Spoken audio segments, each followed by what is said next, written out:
का कुछ थोड़ा कम चर्चा होता है हमारे तो ये किस वैष्णव परंपरा से हैं, सबके रूप में वो करेंगे।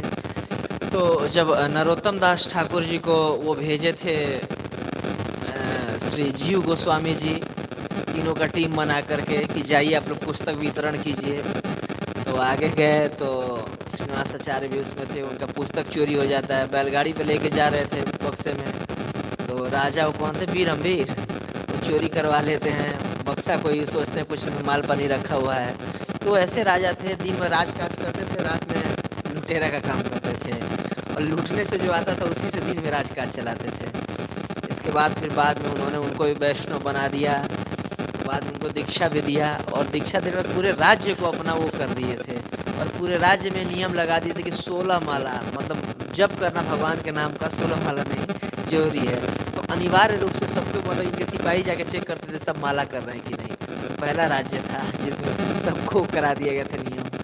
तो बोले कि अब बहुत इसमें टाइम लग जाएगा, तब तक नरोत्तम दास ठाकुर जी को भेज दिए थे वो कि जाइए आप उधर खेतुरी वगैरह में, जहाँ का इनका जन्म निवास और बंगाल में, और प्रचार कीजिए उधर तो पूर्वी बंगाल में। तो पूर्वी बंगाल की तरफ चले गए थे प्रचार वगैरह करने। तो वहाँ पर उन्होंने कई सारे शिष्य बनाए, खेतुरी से स्टार्ट किया उन्होंने, और उन्हीं के शिष्य परंपरा में आते हैं बंसीदास बाबा जी महाराज। तो बंसीदास बाबा जी महाराज उन्हीं के गुरु शिष्य परंपरा में आते हैं, और उनके गुरु जी का नाम था हरिलाल ब्रजवासी। वैष्णव कैलेंडर उसी में पढ़ा जाता है, हरिलाल ब्रजवासी, उनसे वो दीक्षित हुए थे। और इनके मतलब पहले के जीवन के बारे में बहुत ज़्यादा वर्णन, हालांकि बहुत एक सुंदर पुस्तक है, भक्ति विकास स्वामी महाराज ने इनके जीवन पे एक पुस्तक लिखा है, बंसीदास बाबा जी महाराज के जीवन पे, आप उसको पढ़ सकते हैं डिटेल्स जानकारी के लिए। तो अभी तो उनका विवाह हो गया था बहुत कम उम्र में, और इसके बाद विवाह के बाद एक पुत्र भी हो गया था, और इसके बाद वो छोड़ छाड़ के सब चले गए थे, और नवद्वीप में रहते थे, गंगा के तट पे ही उन्होंने एक कुटिया बनाया हुआ था।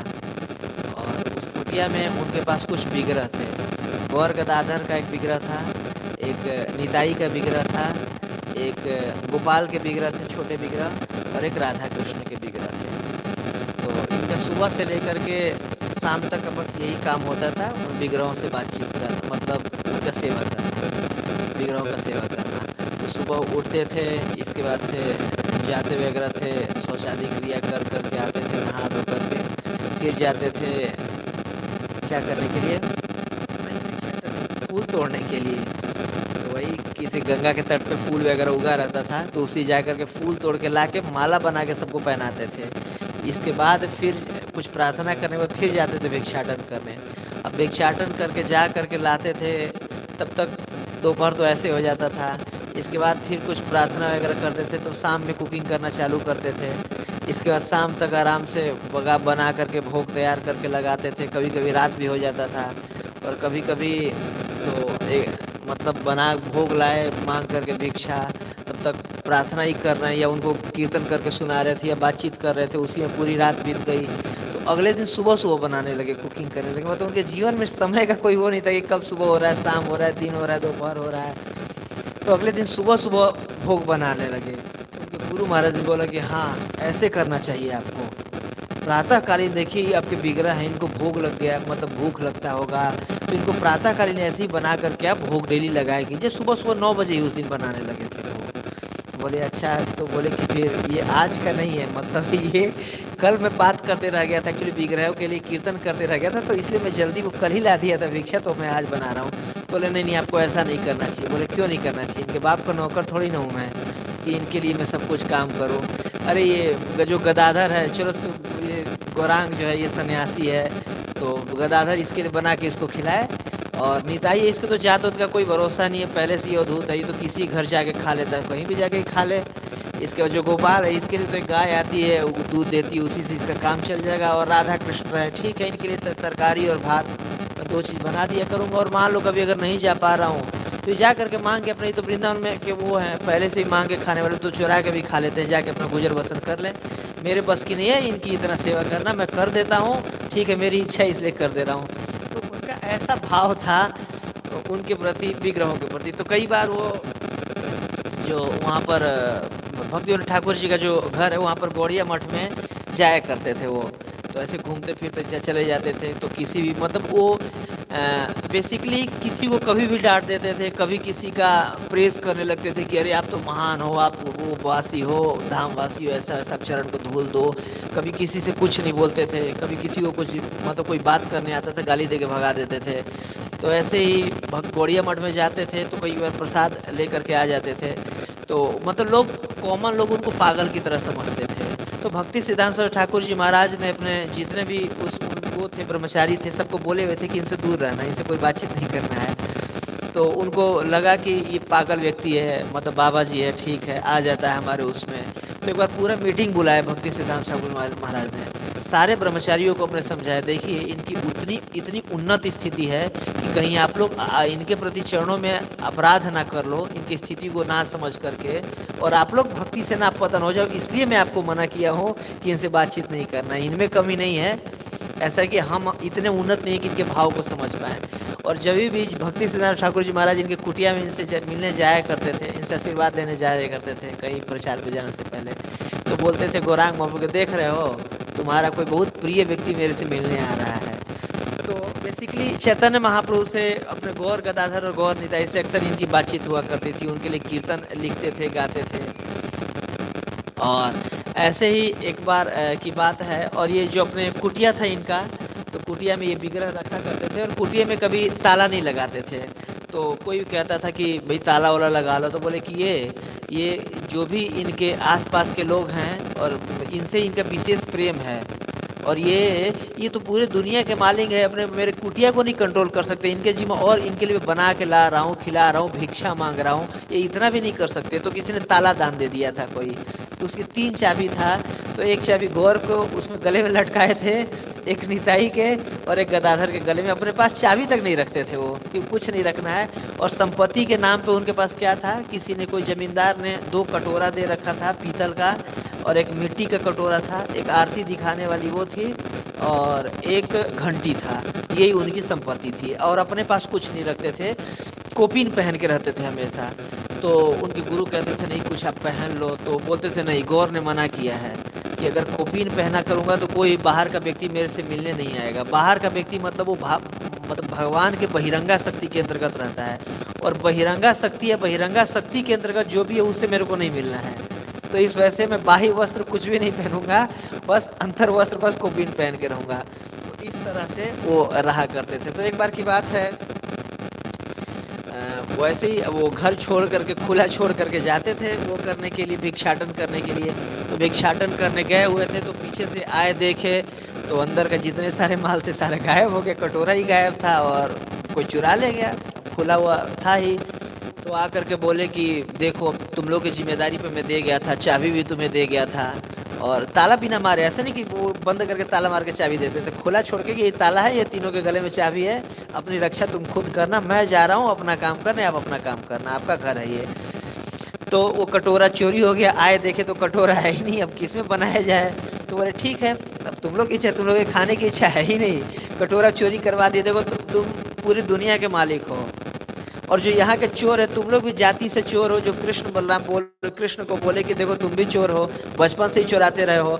और ये गौर निताई जो यहाँ के ब्रजवासी, ये नवद्वीप वासी है, इनसे तो इनका विशेष, इसके हृदय में वो है ममता है इनके प्रति, यही चोरवाया। ठीक है, कोई दिक्कत नहीं है, भूखे रहो, मेरे पास है ही नहीं कुछ, मैं किस में बनाऊँ। तो बोले आज तो कुछ भोजन मिला नहीं, हाँ इसका कटोरा है मिट्टी का, तो उसमें बना करके निताई को लगाऊंगा और बाकी दोनों भूखे रहेंगे।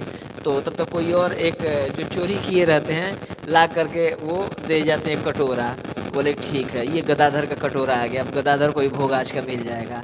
तो बनाए, गदाधर को भी लगाए। इसका बोले गौरांग महाप्रभु को बोले थे ठीक है तुम्हारा तो कुछ होना ही नहीं है। तो शाम तक कोई आया ही नहीं, ना कटोरा ना बनाए। इसके बाद तब तक शाम को भी कटोरा ला के कोई रख गया जो चुराया था। तो फिर बोले देखो अपना इंतजाम कर लिए, अब तुम्हें मिलेगा, सुबह से भूख लग रही थी तुम्हें। तो फिर उनके लिए भी अलग से बनाए, फिर उनको भोग लगाए। इस प्रकार मतलब भगवान से उनका एक तरह से साख्य भाव का आदान प्रदान था। और एक लीला आता है, एक बार की बात है कि मछली बेचने वाली आई थी, तो वो मतलब सबको ऑफ़र कर रही थी कि मछली लो मछली, तो ये भी दरवाजे पर बैठे हुए थे, चुपचाप देख रहे थे। उसको लगा कि वो मेरी मछली को ही देख रही है, चाह रहे मछली लेना। तो जाके अप्रोच करी कि बाबा मछली ले लो, तो जल का फल होता है बंगाल में। तो बोली कि जल का फल है मतलब मछली ले लो। तो बोले कि हाँ इसका मछली, मन में इनके विचार है कि अच्छा मछली है लेना चाहिए। तब तक मैं उनके मन में विचार है कि मैं क्या कर रहा हूँ, मछली की तरफ क्यों आकर्षित हो रहा हूँ। ही छी, नॉनवेज थोड़ी ना खाना चाहिए वैष्णव को। उसको खूब गाली दे करके पहले बुलाए थे कि लाओ लाओ मछली दिखाओ, फिर गाली दे के खूब भगा दी उसको पत्थर मार करके कि क्यों तुम आकर के मुझे मछली दिखा रही हो। इसके बाद बहुत हीन भावना आई उनके मन में कि बताओ, और जा करके फिर अंदर बोले अपने डीटी से कि देखो मैं अपना जो जीवन है क्या कर रखा हूँ, आप पे निछावर कर रखा हूँ। सुबह से शाम तक, शाम से रात तक, फिर सुबह से शाम तक जो भी करता हूँ मैं आपके लिए करता हूँ। तो मैं, आपका काम है मत स्मृति ज्ञानम वहनम च, तो आपके रहते हुए और आपके लिए जीवन डेडिकेट कर दिया हूँ। तो मेरे मन में ये विचार क्यों आने दिया आप, कैसे आ गया विचार? इसका मतलब आप लोग मेरा ख्याल नहीं रख रहे हो। मैं सुबह से शाम तक आपका ख्याल रख रहा हूँ, आप क्यों नहीं रख रहे हो? सबको एक उसमें बांध करके डोर में और ले जा करके गंगा में डुबा दिए, और डुबा करके उसी में पैर रख के बैठे हुए थे। तो कोई आदमी देखने आ रहे थे कि भाई ये क्या कर रहे हैं ये साधु बाबा जी। तो जो भी आता था मना करता था, तो पत्थर फेंक करके मार के भगा देते कि मेरे ड्यूटी मैं कुछ करूँ तुमसे मतलब। इसके बाद कई घंटा डुबा करके रखने के बाद बोले कि देखो आज के बाद ध्यान रखना, शौक मिल गया होगा, अगर ऐसे दोबारा किए तो ऐसे ही सज़ा मिलेगा। तो उनको फिर ला करके रखे, और अगले दिन के लिए उस दिन कुछ नहीं खिलाए कि मेरे मन में गलत विचार कैसे आ गया। फिर अगले दिन वो भोग लाने के लिए गए। और इसमें दिया हुआ था पुस्तक में कि उनका बेसिक रूप से नागरी भाव था, मतलब कि एक गौरांग महाप्रभु के वो प्रति करते थे कि गौरांग महाप्रभु नहाने के लिए चले आए हैं, मैं उसी घाट पर बैठी हुई हूँ और उन्होंने मेरा चित्त को हर लिया है, अब मैं क्या कर सकती हूँ, मैं कहीं का नहीं रहूँ। इस प्रकार वो चैतन्य महाप्रभु के लिए गाया करते थे रात में। और कई बार महाप्रभु उनसे बोलते थे कि आप ये गा के सुनाओ, तो महाप्रभु सुनाते थे। इतना ज़्यादा घनिष्ठ रिलेशन था। और भक्ति सिद्धांत ठाकुर जी महाराज उनको कहा करते थे कि सिद्ध महात्मा हैं, लेकिन इनके भाव को हम नहीं समझ सकते, तो उनको फॉलो नहीं करते थे वो। और जब भी मठ में वो जो आते थे तो उनका स्वागत किया जाता था, उनको प्रसाद दिया जाता था और उनको प्रणाम किया जाता था, और उनको फिर हरे कृष्णा बोल दिया था कि ठीक है अब जाइए। कोई बातचीत उनसे नहीं करता था, तो मतलब कि जो उनका भाव है कहीं हम ना समझ पाएँ और हमसे अपराध ना हो जाए, तो इस तरीके से उनसे दूरी बना करके रखते थे। लेकिन उनका रिस्पेक्ट करते थे और प्रसाद देते थे, और कई बार उनके मठ पे भी प्रसाद ले जा करके पहुँचा आते थे कि मतलब उनको कहीं कोई दिक्कत ना हो। और फिर 1926 में उनका तिरोभाव हुआ, और 1910 के आसपास ये गौड़िया मठ में जाया करते थे नवद्वीप में, और फिर उधर ही इनका तिरोभाव हुआ था। श्री बंसी दास बाबा जी महाराज की जय।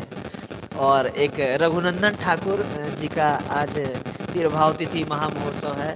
तो रघुनंदन ठाकुर जी का जो परिवार है बहुत ही उन्नत परिवार है, बहुत उन्नत परिवार था। इनके पिताजी जो लोग थे वो 3 भाई थे और श्रीखंड निवासी थे। आप श्रीखंड कटवा से जाएंगे, कहाँ है जाजपुर, वहाँ से फिर बैटरी रिक्शा से जाना होता है। और उनके गांव में वो पेड़ आज भी है जहाँ पर लोचन दास ठाकुर, जो कि इनके नरहरि सरकार जी के शिष्य थे, उन्होंने जहाँ पर वो लिखा है चैतन्य मंगल, वो वृक्ष आज भी है, वो कुटिया वहाँ पर है, बहुत बड़ा एक पेड़ है बरगद का, वो पूरा आज भी है। और जो इनके पिताजी 3 भाई थे बेसिकली, मुकुंद माधव और नरहरि सरकार। तो जब गाते हैं मुकुंद गाय आदि गाय, तो ये गाया करते थे बहुत भगवान के लिए, विशेष रूप से ये लोग कीर्तन गाते थे, भगवान को प्रसन्न करते थे। और जो नरहरि सरकार है वो भी भगवान के लिए अलग अलग उसमें कीर्तन किया करते थे। और तीनों भगवान के नित्य लीला में सखी हैं भगवान के, जैसे नरहरि सरकार मधुमती सखी हैं, उनका सेवा है। जब भी भगवान प्रसाद पाले उसके बाद उनको पान दिया जाता है, फिर मध दिया जाता है ताकि मुंह मीठा रहे, तो इनका सेवा है।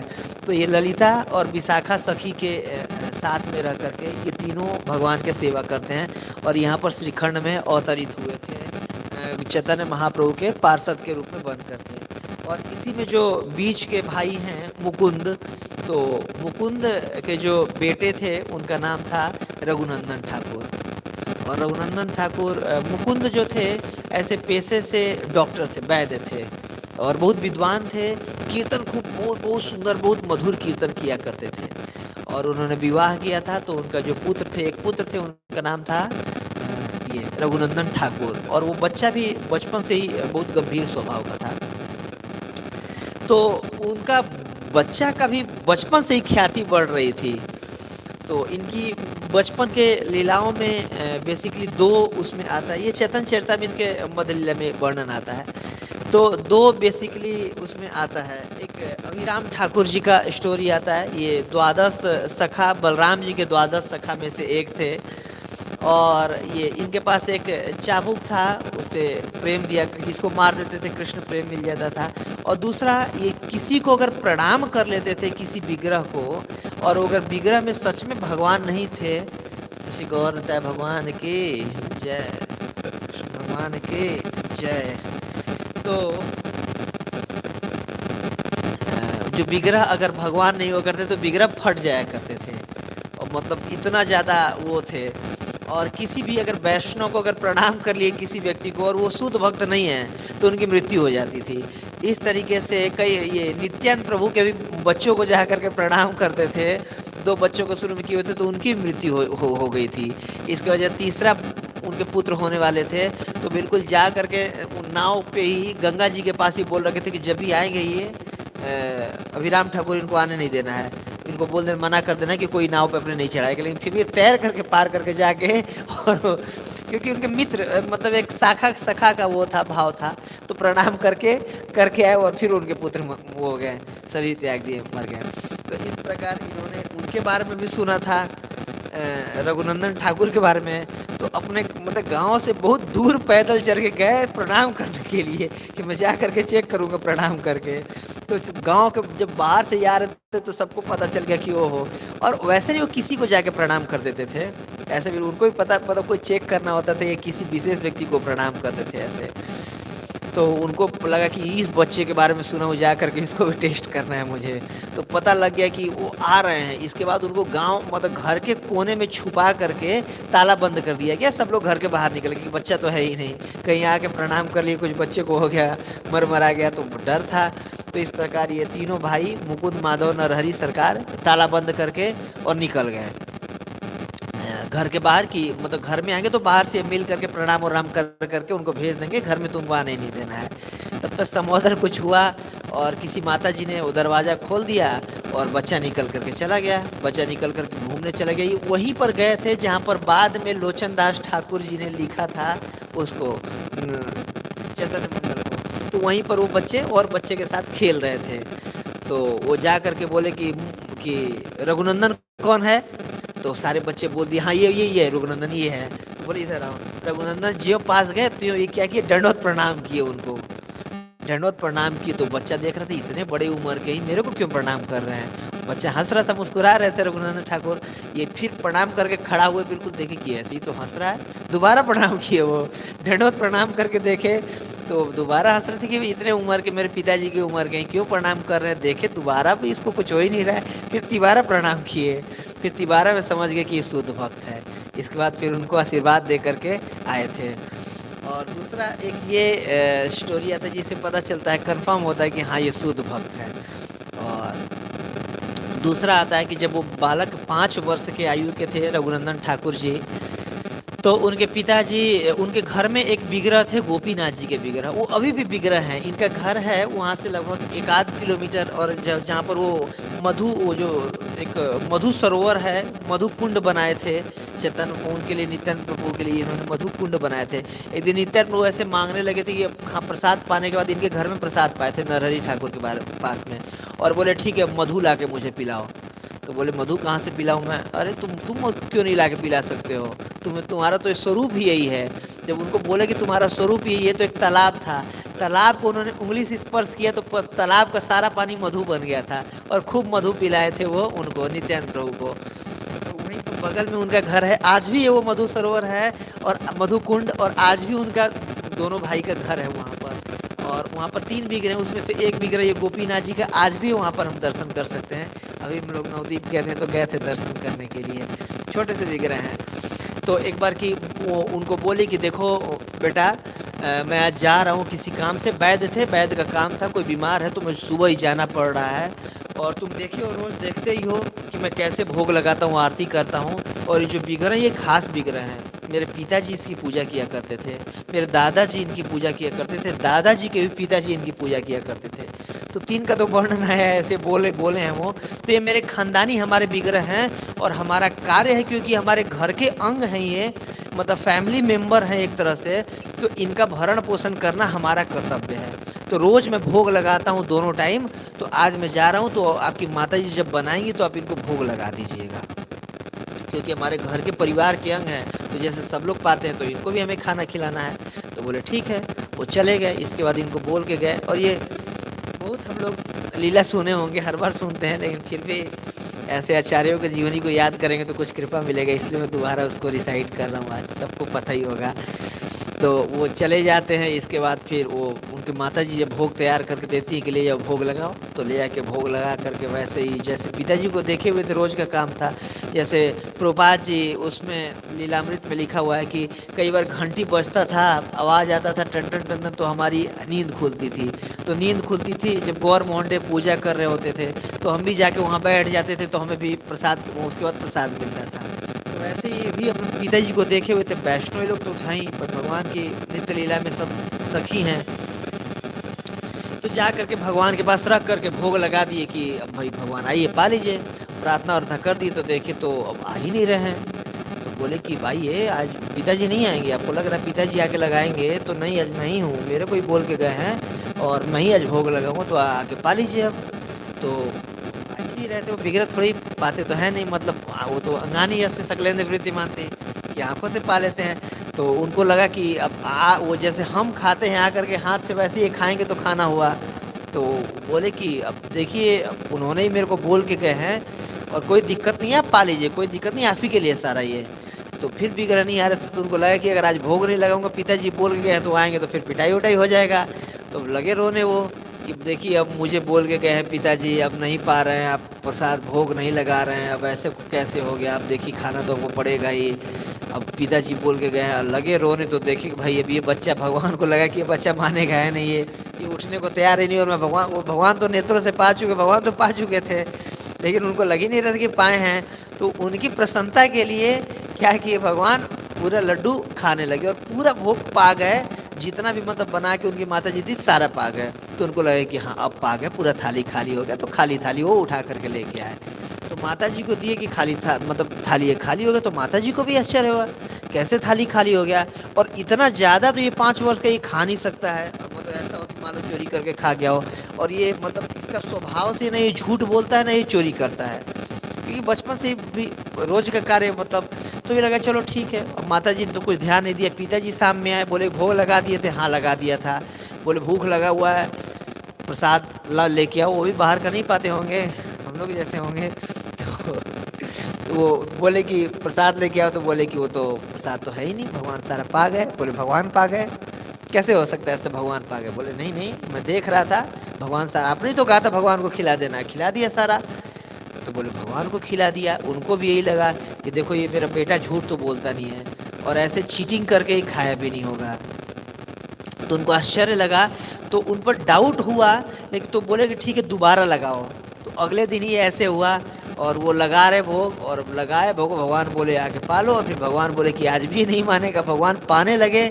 और वो देख रहे थे, देख करके भगवान के सामने आके बताइए कि बेटा मेरा कितना उन्नत वैष्णव है कि इनके बुलाने पे आप साक्षात आके पा रहे हैं, और आज तक मेरे सामने तो आप आकर के ऐसे पाए नहीं। मतलब कितना ज़्यादा मेरा बेटा उन्नत है। लगे रोने वो, और रो करके अपने बच्चे के पैर पर गिर गए और उनके चरण धुनी लेके सर पे लगाने लगे कि देखो कितना ये उन्नत है मेरा बेटा कि इसके बुलाने पे आप आके साक्षात खा रहे हैं। भगवान विग्रह वो ऐसे ही रह गए थे। ये मैं भी, ये जो लड्डू गोपाल का जो भी ये जब सबके घर में प्रतिमाएं होती हैं, विग्रह होते हैं, वहीं से चालू हुआ हो। पता नहीं वहाँ पर लिखा तो नहीं हुआ था, लेकिन मे भी ये फर्स्ट स्टोरी होगी कैसे भगवान आकर के लड्डू पाए हैं। तो जी पहली स्टोरी यही है, यही से स्टार्ट हुए हैं। नहीं ना, वहाँ पर लिखा भी नहीं हुआ था, लेकिन मेरे मन में आया कि मे भी वहाँ से शुरू हुआ होगा, भगवान जाने अब।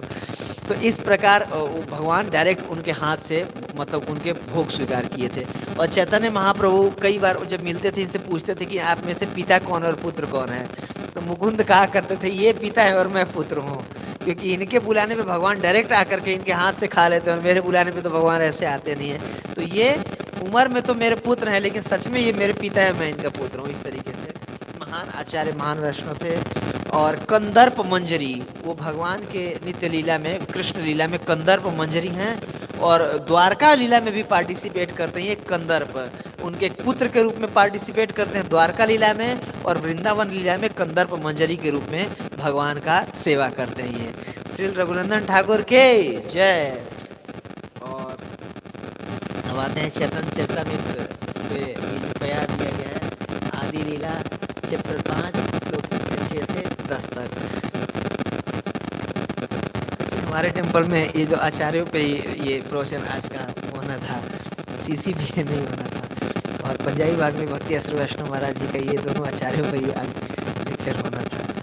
तो बहुत अच्छा, और प्यार भी भगवान की कृपा से विशेष प्यार परम प्रभु ने मुझे दिया है। ये नित्य बलराम पूर्णिमा आ रहा है, और ये जो प्यार है ये बलराम जी का पूरा गुणगान कर रहा है इसमें पूरे प्यार में। और ये कह सकते हैं इस पूरे चैप्टर में ही, जो चैप्टर का नाम है भगवान नित्यानंद बलराम की महिमाएं, जिसमें बलराम जी का खूब महिमा गाया गया है। और ये बताया गया कि बलराम ही नित्यानंद थे। जैसे कि हम ये गा रहे थे, बलराम होइलो निताई। जो ब्रजेंद्र नंदन कौन हुए? सची सुता हुए, जो सची माता के पुत्र, और बलराम होइलो निताई। तो कैसे कैसे बलराम जी नित्यानंद हुए, और कैसे कैसे भगवान बलराम हैं वो भगवान कृष्ण का सेवा करते हैं, और कैसे भगवान नित्यानंद प्रभु भगवान चैतन्य का, चैतन्य महाप्रभु का सेवा करते हैं। यही उनका पूरे तत्व के बारे में जानकारी दिया गया, और कैसे सेवा करते हैं वो जानकारी इस चैप्टर में दिया गया है। तो आज 10 नंबर श्लोक है, इसको हम पढ़ेंगे।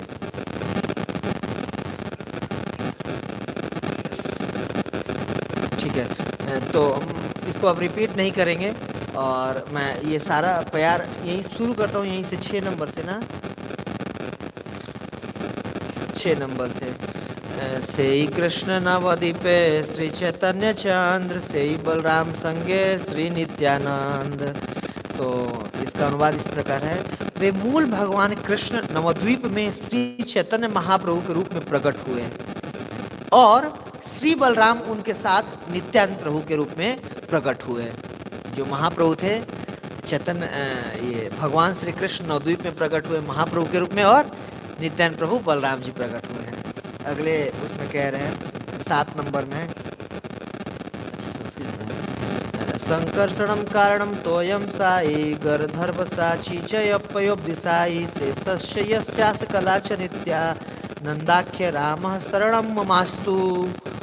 वे, अनुवाद इसका इस प्रकार है, वे श्री नित्यानंद राम मेरे नित्य स्मरण के लक्ष्य बने, जिनके पूर्णांश तथा पूर्णांश के अंश संकर्षण, शेषनाग तथा वे विष्णु हैं, जो क्रमशः कारण सागर, गर्भ सागर तथा क्षीर सागर में शयन करते हैं।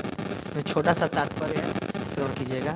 श्री स्वरूप दामोदर गोस्वामी ने यह श्लोक अपनी डायरी में श्री नित्यानंद प्रभु को सादर प्रणाम करने के लिए लिखा। यही श्लोक श्री चैतन्य चरितमृत के प्रथम 14 श्लोकों में से 7वां श्लोक है। जैसे शुरू में पूरा जो वर्णन हो रहा है सारे पार्षदों का, चैतन्य महाप्रभु के, उनके सारे उनका वर्णन किया है, उसमें एक तरह से ये जो श्लोक है ये नित्यानंद प्रभु के प्रणाम मंत्र के रूप में भी हम कर सकते हैं। इस श्लोक का जैसे इसमें गुणगान किया गया है कि नित्यानंद प्रभु कौन है, साक्षात बलराम है, और वो ही विस्तार करते हैं अपना अनंत उसके रूप में, और तीनों जो महाविष्णु हैं उनके, मतलब महाविष्णु, गर्भोदक और क्षीरोदक विष्णु के रूप में। आगे वर्णन आता है 11 नंबर श्लोक पर प्रभुपाद जी लिए हैं, तो उसकी चर्चा हम करेंगे। फिर 8 नंबर प्यार है, श्री बलराम गोसाई मूल संकर्षण पंच रूप धरी करे न कृष्ण रसेवन। भगवान बलराम मूल संकर्षण हैं, वे भगवान कृष्ण की सेवा करने के लिए 5 अन्य रूप धारण करते हैं। तो 5 और अन्य रूप हैं, वो इसके परपट में प्रभुपाद जी लिख रहे हैं, वहीं से हम पढ़ेंगे। इसके बाद फिर 9 नंबर प्यार इस प्रकार है, आपने करे न कृष्ण लीला रसहाय, सृष्टि लीला कार्य करे धरी चारिकाय। काय मतलब होता है शरीर, 4 शरीर धारण करके करते हैं। इसका अनुवाद इस प्रकार है, वे स्वयं भगवान कृष्ण की लीलाओं में सहायता करते हैं और 4 अन्य रूपों में सृजन कार्य भी करते हैं। इसमें जो जो शब्द है कृष्ण लीला र सहाय, कृष्ण के लीला में सहायता करते हैं। तो कैसे कि जैसे स्वयं जब आदि पुरुष या आदि नारायण कह सकते हैं, परम पुरुषोत्तम या supreme personality of godhead Shri Prabhupada ji कहे हैं भगवान श्री कृष्ण, उनके प्रथम विस्तार हैं कौन है? बलराम जी। तो बलराम जी हैं और मतलब भगवान बलराम जी का विस्तार कर करके और खुद भगवान कृष्ण स्वयं से कुछ नहीं करते हैं, फिर अपना लीला करना है और मेरे को कुछ नहीं करना, बस आप संभालो सारा। बलराम जी क्या करते हैं कि ठीक है, बलराम जी भी अपना एक्सपेंशन कर देते हैं और महासंकर्षण के रूप में कि ठीक है मैं अपना एक्सपेंशन कर दिया, आप सब कुछ कार्य करो, आप मतलब अपना ही वो विस्तार कर देते हैं और मैं क्या करूँगा, लीला करूँगा, कृष्ण के साथ में रहूँगा, इनके साथ रहना, मेरे को और बाकी किसी चीज़ से और मैनेजमेंट से कोई मतलब नहीं रहना। तो न कृष्ण न बलराम, ये दोनों कोई मैनेजमेंट से कोई मतलब नहीं रखते, लेकिन बलराम सारा कार्य करते रहते हैं लेकिन कृष्ण के साथ भी रहते हैं। और ये बलराम और कृष्ण में शक्ति के रूप में देखें तो कोई अंतर नहीं है। तो ये हो सकता है कि एकमात्र ईश्वर कृष्ण है और तो कोई ईश्वर है नहीं, परम ईश्वर, तो बलराम कैसे बराबर है? ये कृष्ण की इच्छा से बलराम उनके समान शक्ति के हैं। और इसमें कहा गया कि उनके मात्र उनमें क्या डिफरेंस है, तो सिर्फ रंग मात्र का फर्क है कि एक गौर वर्ण के हैं, गोरे हैं, और दूसरे श्याम वर्ण के हैं। कृष्ण काले हैं और बलराम जी गोरे हैं, बस यही अंतर ये कहा गया, बाकी शक्ति के रूप में समान है। और वो सारे जो इसमें शब्द आया है कृष्ण लीला र सहाय, तो जो बलराम जी का मेन कार्य है कृष्ण के लीला में सहायता करना। और हम देखते हैं ये जो लीला में सहायता करना और हर रूप से उनका सेवा करना, तो मूल अपने स्वरूप से कैसे वो जो भगवान के मुख्य जो जैसे 12 रस होते हैं उसमें से 12 रस में सेवा करते हैं बलराम जी। जो मुख्य के 5 रस हैं उस हर रस में हर तरह से हर भाव से भगवान का सेवा करते हैं जो बलराम हैं। तो कैसे? जैसे कि पहले शांत भाव में, तो शांत भाव में बलराम जी अपना एक्सपेंशन करते हैं। जैसे भगवान को पहनने के लिए पैरों में जैसे खड़ाऊँ चाहिए, चप्पल चाहिए, जूते चाहिए, तो बलराम जी अपना एक्सपेंशन करते हैं। जैसे कान में मकराकृत कुंडल है तो उस कुंडल के रूप में बलराम जी ने अपना एक्सपेंशन किया है। और पूरे धाम के रूप में जो गोकुल धाम है या गोलोक वृंदावन धाम है या वैकुंठ, पूरे धाम के रूप में अपने आप का एक्सपेंशन किया है, मतलब अपने आप को एक्सपेंस कर दिया भगवान की सहायता के लिए। ये सब शांत भाव में है कि भगवान के महल के रूप में अपने आप को एक्सपेंशन किया है। जो भगवान पीताम्बर वस्त्र पहनते हैं वो वस्त्र भी बलराम जी हैं, बलराम जी ने अपना एक्सपेंशन किया। जैसे कि हम मृदंग कीर्तन के लिए वो करते हैं तो बलराम जी का एक्सपेंशन मृदंग भी माना जाता है। तो इस प्रकार पूरे शांत भाव में कि कैसे एकमात्र जो भगवान, जैसे कह सकते हैं जो कृष्ण है वो सेव्य भगवान है। सेव्य भगवान मतलब जो सेवा स्वीकार करे, और जो बलराम जी हैं वो भी पूर्ण पुरुषोत्तम भगवान है, supreme personality of God head है। कैसे? सेवक भगवान, supreme personality of servant God head कह सकते हैं कि भगवान के जो सुप्रीम सेवक हैं, ये जो सुप्रीम भगवान है एज अ सेवक के रूप में सेवक भगवान है बलराम जी। तो इस प्रकार दास्य भाव से हर प्रकार से भगवान को कैसे आनंद प्रदान करना है, क्या क्या चीज़ों का जरूरत है, पूरा अपने आप को विस्तारित करके सेवा करते हैं। आगे दास्य भाव में कैसे सेवा करते हैं, हम श्रीमद् भागवतम के 10वें स्कंद में पढ़ते हैं कि जब कृष्ण और ये ग्वाल बाल वगैरह जाते थे, गाय वगैरह बछड़ा चराने के लिए, भी छोटे बच्चे थे बछड़ा चराने के लिए जाते थे, तो चराते चराते आपस में कुश्ती करते थे, फिर थक जाते थे तो बोलते थे कि हाँ आज बहुत मेहनत हो गया कृष्ण का, तो किसी के मतलब उसमें रख करके और बैठ जाते थे। तो जो बलराम होते थे पैर दबाते थे कृष्ण के, भागवत में वर्णन, सुखदेव गोस्वामी वर्णन करें। तो इस प्रकार दास्य भाव से भी जो बलराम जी का जो प्राइमरी भाव है वो दास्य भाव ही है, और दास्य भाव से कृष्ण का पैर दबाते थे, उनके लिए पंखा करते थे, सेवा करते थे। और कई बार जैसे कि उनके लिए जैसे प्रसाद भी धो करके लेके जाते थे। कई बार जो भैया यशोदा थी जब प्रसाद देती थी कि कृष्ण ले लो ये प्रसाद है, तुम्हारा कलेऊ करने के लिए कलेवा है, लेके जाओ इसको, तो कृष्ण वो रास्ते में कहीं फेंक देते थे, मतलब कि वो कोई झंझट नहीं लेकर रखना चाहते थे। तो बलराम को लगता था देखो ये कितना मतलब एक नंबर का वो है नालायक है, ये बदमाश है, वह खाना तक अपने पास नहीं रखता, तो वो उठा के अपने पास रख लेते थे, चलो कोई दिक्कत नहीं, जब इसको भूख लगेगा तो मेरे पास ही तो आएगा, तो इसको खिला दूंगा। तो इस प्रकार ये वात्सल्य भाव में भी आता है। भगवान बलराम का वात्सल्य था। और जंगल में जब जाते थे तो बलराम जी को लगता था कि देखो मेरे से छोटा है और मैया जो भेजी है मेरे सहारे इसको भेजी है। वो जब बचपन में ही रोने लगे थे तो कि हम मुझे भी जाना, तो मैया उनको भेजना नहीं चाहती थी। तो बोले कोई दिक्कत नहीं है। तो बलराम जी जिम्मेदारी लिए थे कि मैं इसका देख रेख करूँगा और मैं इसका पूरा प्रोटेक्शन करूँगा, तो आप मेरे सहारे मेरे भरोसे पे भेजो। तो बलराम जी को ऐसे लगता था कि देखो मैं इसका अगर सेवा नहीं करूँगा, मैं ख्याल नहीं रखूँगा, तो ये तो एक नंबर का नटखट है, कुछ भी कर सकता है। कई बार बंदरों के पीछे भाग जाते थे तो पकड़ के दौड़ते, बंदर काट लेंगे, इधर आओ, समझ में नहीं आता तुम्हें, डांटते थे बलराम जी। तो वात्सल्य भाव था। कई बार दोस्तों को देख करके साथ साथ में पेड़ पे चढ़ने लगते थे, ये भी तो उधर नीचे गिर जाएगा, उधर उधर, तो उनको उतारते थे। तो इस तरीके से वात्सल्य भाव से भी वो सेवा कर रहे हैं। और कौन रह गया, साख्य भाव में, यस, साथ में क्या है, संगम गतः साग्रजः, रंगम गतः साग्रजः, कि कैसे उसमें रंगशाला में कंस के उसमें प्रवेश कर रहे हैं अग्रज के साथ, बलराम जी के साथ। तो हर लीला में बचपन में भी जो बलराम जी हैं साथ में रहे, कृष्ण के वृंदावन में रहें, और द्वारका में गए वहाँ भी साथ में रहे, मथुरा में रहे वहाँ भी साथ में रहे, स्कूल में पढ़ने के संदीपनी मुनि के वहाँ पर भी साथ रहे। तो बचपन से लेकर के और लास्ट तक जो बलराम जी हैं, आखिरी में तक जब ये दोनों वहाँ पर चले गए थे, इनके सारे साथ के जो इनके वंश के सारे पुत्र और पौत्र आदि, और जो आपस में फिर वारुणी मदिरा पी लिए थे और आपस में ही लड़ने लगे, तो कृष्ण बलराम सबको रोक रहे थे कि मत लड़ो मत लड़ो मत लड़ो। तो दोनों सारे जो ये थे साथ के इनके, कृष्ण बलराम को भी मारने लगे उसी डंडे से, सूल से। तो इसके बाद ये दोनों ने भी सूल उखाड़ा और सबको मारना चालू किए और सबको मार कर वहीं ख़त्म कर दिए। तो शुरू से ले करके भगवान के प्रकट होने से पहले से, जैसे माता देवकी के गर्भ में कौन पहले प्रकट हुए, बलराम जी प्रकट हुए। कि जैसे भगवान जहाँ पर आने वाले हैं तो भाई साफ सुथरा शुद्ध जगह पे आएंगे ना भगवान, ऐसे शुद्ध जगह पे तो आएंगे नहीं। तो पहले आकर के माता देवकी के गर्भ में ये रहे और 7 महीना तक रहे, माता देवकी के गर्भ को शुद्ध किए। हालांकि माता देवती तो खुद से शुद्ध है, वो गर्भ तो उनके पहले से शुद्ध होगा, बट फिर भी उनका सेवा का भाव देखिए कि जहाँ पर गर्भ में आने वाले पहले ही बलराम जी वहाँ पर आ गए, सेवा किए। इसके बाद फिर बचपन के सारे लीलाओं में पार्टिसिपेट करते थे, उनके साख्य भाव में साथ में जाते थे, खेलते थे, अपोजिट पार्टी से हो जाते थे। कई बार फिर बलराम जी हार भी जाते थे और कई बार फिर उनको खाना खिलाते थे, प्रसाद खिलाते थे कि तुम नहीं खाओगे देखो पतले हो जाओगे, और तो पतले हो जाओगे तो कोई भी तुम्हें उठा के पटक देगा तो तुम्हारी बेइज्जती हो जाएगा, इसलिए खाना खा लो। तो इस डर से कृष्ण खा लेते थे।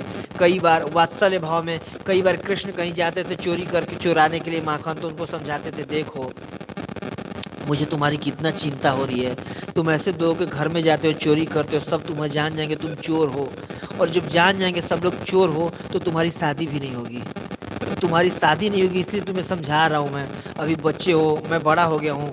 तो उनका उम्र में थोड़ा सा ही अंतर था, लेकिन वात्सल्य भाव था, समझाते थे अब तुम्हारा विवाह नहीं होगा तो तुम रोते रहोगे, तो मुझे चिंता है ना, इसलिए तुम चोरी क्यों करते हो। तो कई बार उनको समझाते थे कि देखो चोरी करना खराब है, नहीं चोरी करना चाहिए। लेकिन कई बार साथ में चोरी करने भी जाते थे साख्य भाव से, भाई ये जाएंगे तो इनका सेवा भी करना है, उस भाव में भी तो सजाते थे। और क्या है, माधुर्य भाव में, तो अनंग मंजरी के रूप में जो बलराम जी हैं वो भगवान का सेवा करते हैं, और वो सारे उसको सजाने में, जो निकुंज में रास विलास होता है, तो राधा रानी की छोटी बहन है अनंग मंजरी, तो सारा रास का स्थल को सजाने में अपना एक्सपेंस पूरे धाम के रूप में किए, रास स्थल के रूप में किए, निकुंज के रूप में भी अपना बलराम जी विस्तार कर रहे हैं, और निकुंज में सजाने के लिए भी अनंग मंजरी के रूप में बलराम जी अपना विस्तार कर करके उसको निकुंज के भी उसको सजाते हैं, और राधा रानी उसके अंतरंग लीला में भी पार्टिसिपेट करते हैं। तो इस प्रकार जो ये सेवक भगवान है बलराम जी, हर रूप में यहाँ पर जो आया है ना, कृष्ण लीला र सहाय, कृष्ण के प्रत्येक लीला में सहायता किए हैं भगवान बलराम। और वही जो भगवान बलराम थे नित्यानंद प्रभु के रूप में आए हैं चैतन्य महाप्रभु के लीला में सहायता करने के लिए। कैसे, जैसे कि नित्यानंद प्रभु जहाँ जहाँ भी, जैसे चैतन्य महाप्रभु बिल्कुल कई बार क्लास प्रीचिंग करते थे, सार्वभौम भट्टाचार्य को या रूप गोस्वामी, सनातन गोस्वामी को, या जैसे बड़े बड़े जो लोग रघुनाथ दास गोस्वामी को, ऐसे ऐसे लोगों को बिल्कुल प्रीचिंग करते थे कि मैं प्रीच कर दिए, वो जाके सबको प्रीच करेंगे। और बलराम जी को, सॉरी, नित्यानंद प्रभु को कहीं भेज देते थे, जाओ प्रचार गांव गांव में करके, जहाँ मैं नहीं जा सकता क्योंकि मैं सन्यासी हूँ, मेरा धर्म है, मेरा अपना एक लिहाज भी है सन्यासी का, तो इनको भेजते थे। तो ये जाते थे, जगाई मधाई पीने खाने वाले लोग हैं उनके पास जाते थे, कहीं डांस गाना हो रहा होता था, कहीं जो पियाक लोग सब लोग पी रहे होते वहाँ भी चले जाते थे प्रचार करने के लिए, कहीं सब मदिरा पी के बैठे हुए हैं, नृत्य हो रहा है, वहाँ भी चले जाते थे प्रचार करने के लिए। ये बिल्कुल अद्भुत के जैसे थे कि प्रचार करने दोनों आए हुए हैं, लेकिन हर जगह चैतन्य महाप्रभु नहीं जा सकते थे कि बिल्कुल, क्योंकि अगर बिल्कुल एक स्ट्रिक्ट सन्यासी के रूप में अपने आप को उन्होंने दर्शाया है। अगर वहाँ पर वो गड़बड़ करते तो फिर पूरा सहेजियापन फैल जाता, और महाप्रभु के रहते रहते भी कुछ कुछ ऐसा फैलने चालू हो गया था। इसलिए चैतन्य महाप्रभु ने सन्यास का जो अपना धर्म और बिल्कुल स्टैंडर्ड बिल्कुल रखा।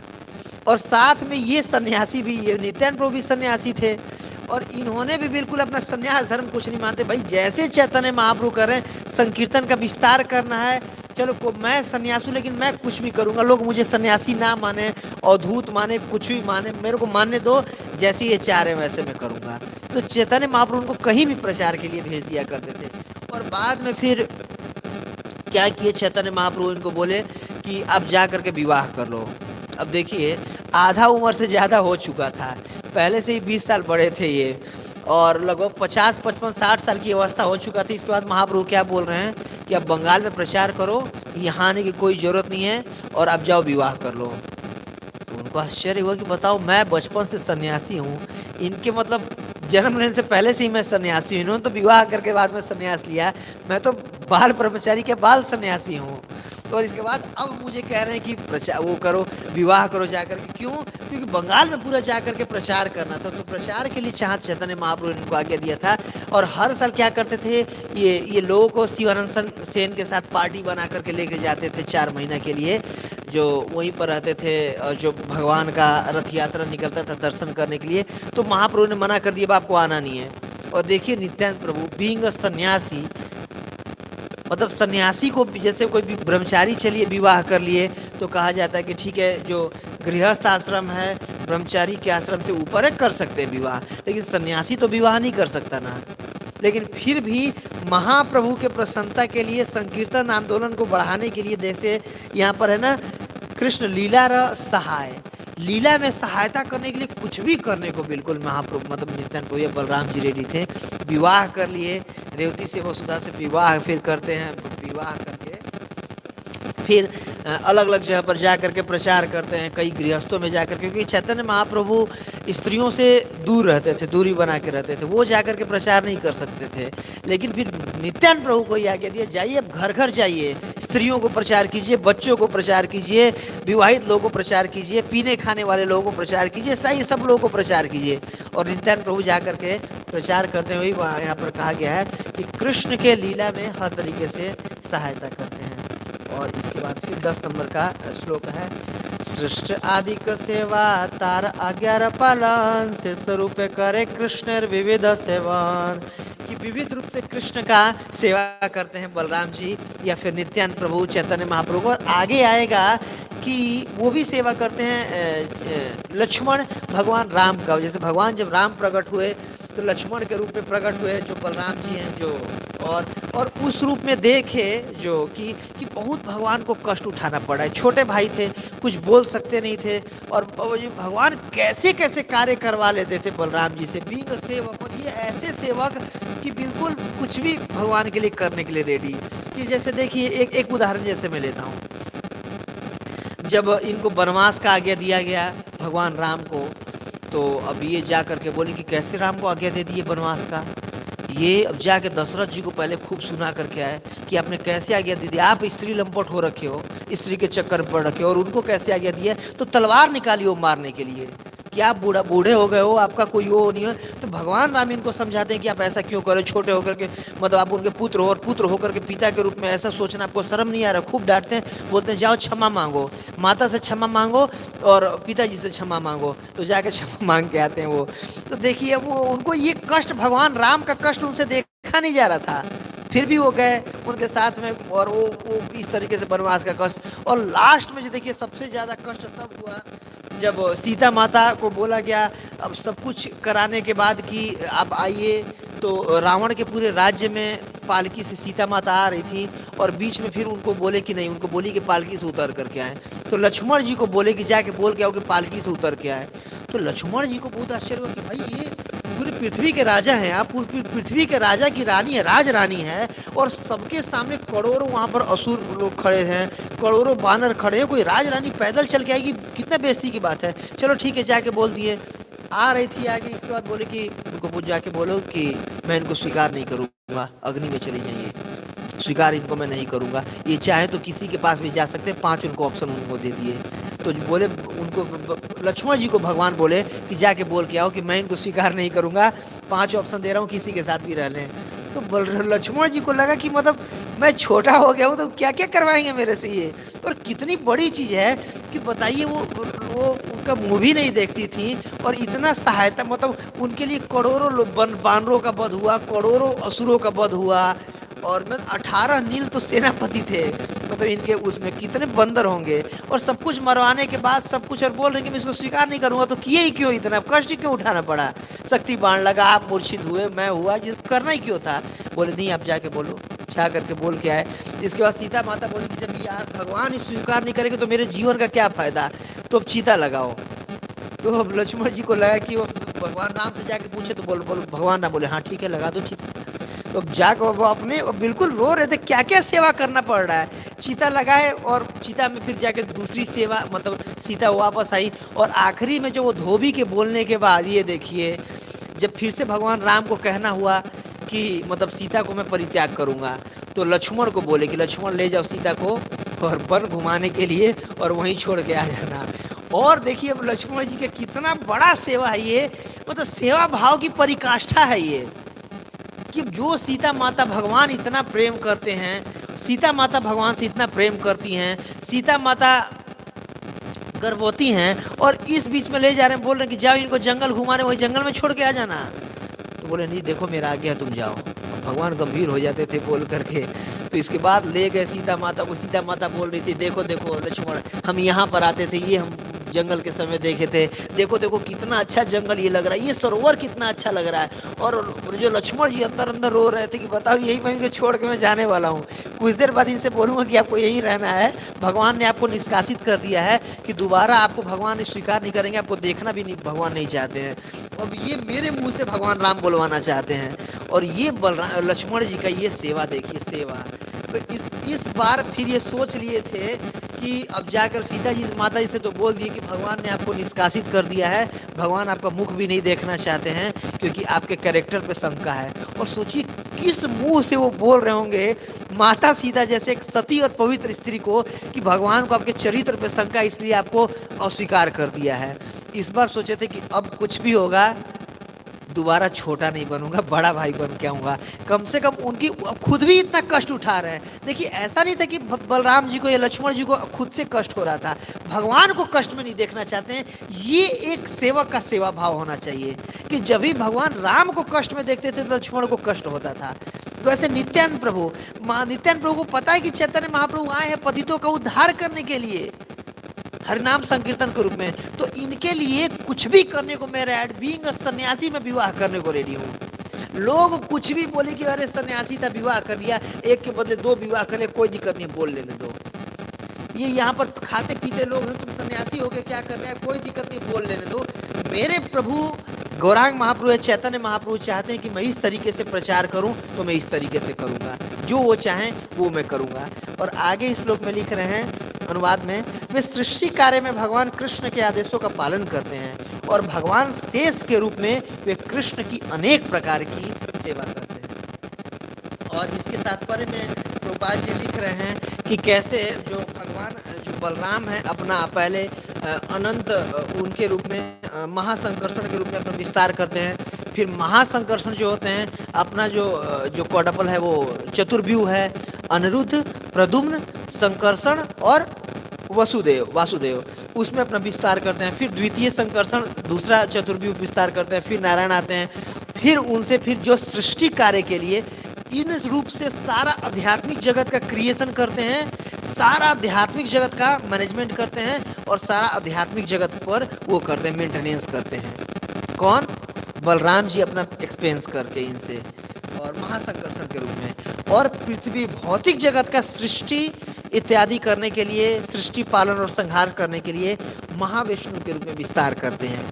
महाविष्णु मतलब कारणोदक साई विष्णु, कारण सागर में जो लेटे रहते हैं और अपने श्वास मात्र से अनंत कोटि ब्रह्मांड उत्पन्न करते हैं और उन ब्रह्मांड में फिर अपना एक्सपेंशन करते हैं, महतत्व की उत्पत्ति करते हैं। फिर गर्भोदक साई विष्णु के रूप में प्रत्येक ब्रह्मांड की आत्मा के रूप में वहाँ पर आ जाते हैं और अपने पसीने से आधा भर करके ब्रह्मांड को उसमें आकर के फिर ये बलराम मतलब शेष नाग के रूप में वहाँ बिस्तर बन जाते हैं उनके, उस पर शयन करते हैं और अपने नाभि कमल से ब्रह्मांड की ब्रह्मा जी की उत्पत्ति करते हैं।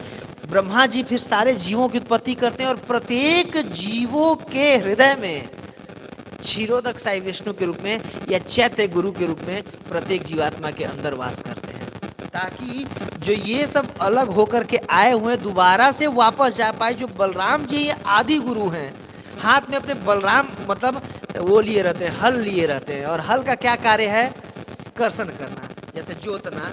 और जो बलराम जी हैं गुरु के रूप में, चैत्य गुरु के रूप में हृदय में रहते हैं और बाह्य रूप में आध्यात्मिक के रूप में गुरु के रूप में आते हैं और अब हमारे हृदय को अपने हल से क्या करते हैं? कर्षण करते हैं, ताकि जो हृदय है हमारा वो कैसा भक्ति के अनुकूल हो सके।